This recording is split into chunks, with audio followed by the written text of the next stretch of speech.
Welcome to RCPylon.TV. I'm Don Stigall, and this video is about breaking in a DLE-35RA gas engine. I had already set up a telemetry setup earlier, but I revised it and added a choke servo. I don't like reaching in for a choke, even if I've got some kind of wire to do it with. And I want to make sure that when I set up an engine with an auto start on it, that I also have choke. So I'll show you how this works.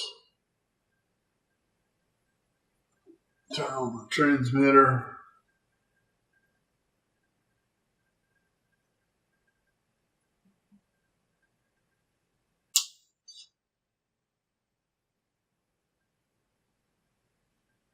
Right now the choke is in the open position, and if I flip a switch, it goes to the low position.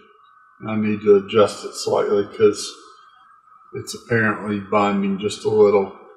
So I'm going to take the choke off. And the throttle is controlled using a 2mm push rod with a carbon fiber sleeve over it. Normally I would isolate the radio equipment from the linkage, but in the case of the test stand, it's not mission critical. One of the cool things about this is it has a RPM sensor that reads from the tachometer output, and I also have a tach that I can see on the board, so I can see the RPMs on the transmitter, and I have a heat sensor that's also in the telemetry loop, so I can get temperature. This engine has never been run, and it'll be the first run, and I'm going to do that in just a few minutes. Another thing I have set up is an opto kill switch. If I flip on the engine power, this little LED is not on, but when I arm it, the tach comes on and the indicator that would normally be on the fuselage somewhere comes on. I'm not worried about it starting. It doesn't even have gas in it, but I have oiled it and lubed it, and it's ready to go. So the thing I need to do is to take the test stand downstairs and put the legs on it and tie it down using the safety rope and get it fueled up. I can't ever remember which one's the vent and which one's the fuel. But we'll see how it goes on the test stand.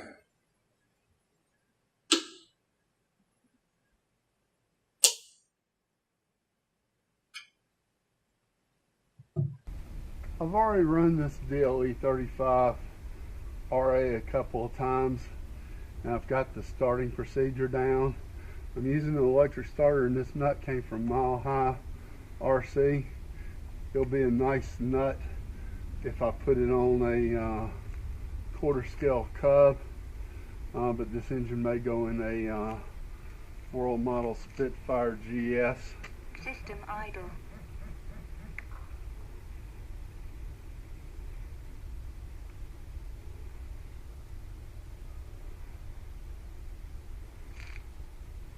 I've got the kill switch on, the transmitter's on,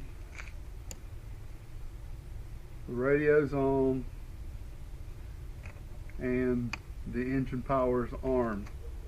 and I'm going to put it on choke, full choke. I have it set up for 2 choke positions. Put it on full throttle, check the light. I'm not armed.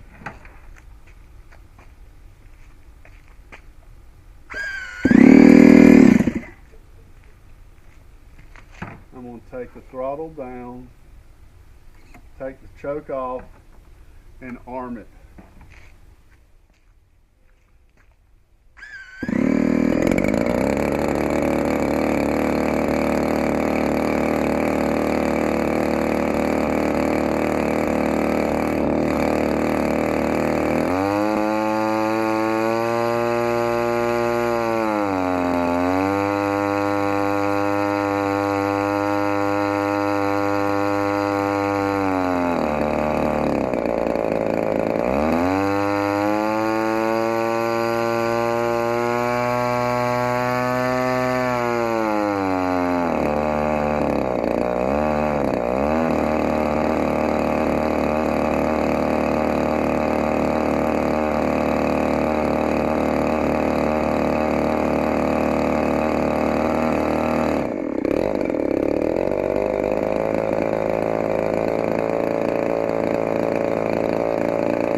Opto kill switches are so nice, and the choke servo is working very well. I don't like manually choking engines. I'm going to turn everything off before I reposition. What's happened is the feet on the legs of this test stand have deteriorated, and it's now sliding on this wet concrete. We had a bunch of snow this week. So I'm going to run it some more. I'm going to block down these feet so it can't move sideways with some chocks, and we'll get some more runs on it. It actually got up to 7,000 RPMs, and I didn't even have it full throttle, and it needs to be tuned and broken in before it's really run out. So thanks for watching. Stay tuned for more.